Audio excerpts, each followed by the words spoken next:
जी नमस्कार, मैं आशीष सिंह सूर्यवंशी और इस वक्त हम मौजूद हैं हसनपुर के एक नदी तट पर, जिस नदी को कई नामों से जाना जाता है।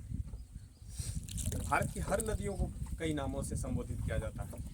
सर्वप्रथम गंगा, मंदाकिनी, भागीरथी। मित्रों, भागीरथी जो नाम है वो इक्ष्वाकु वंश के राजा भागीरथी द्वारा तपस्या करके गंगा जी धरती पर लाई गई थी, इसीलिए इन्हें भागीरथी भी कहा जाता है और त्रिपथगामिनी भी कहा जाता है। तो गंगा के इस तट पर जो हम अनुभव कर रहे हैं उसका हम शब्दों में वर्णन नहीं कर सकते हैं। और मुझे बड़ी प्रसन्नता है कि बिहार के जिस जिले के जिस नदी के तट पर हम हैं, यहाँ स्वच्छता का विशेष ध्यान स्थानीय लोगों द्वारा रखा गया है, जिला प्रशासन द्वारा रखा गया है।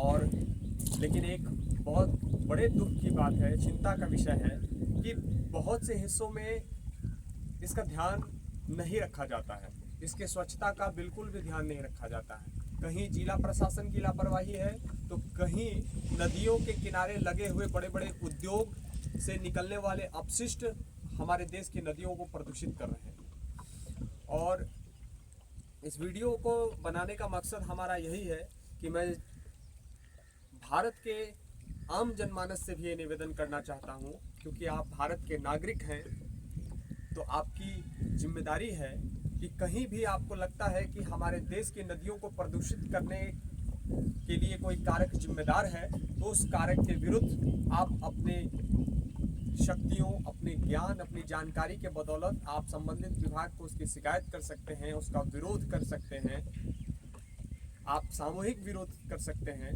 ताकि नदियों की स्वच्छता का विशेष ध्यान दिया जा सके। और ये हम लोगों के लिए बड़े सौभाग्य की बात है कि जिस देश में नदी को मोक्षदायिनी नाम से संबोधित किया जाता है, जिसका इतिहास अत्यंत प्राचीन हो, उस देश में नदियों का प्रदूषित होना बड़ा दुर्भाग्यपूर्ण बात है।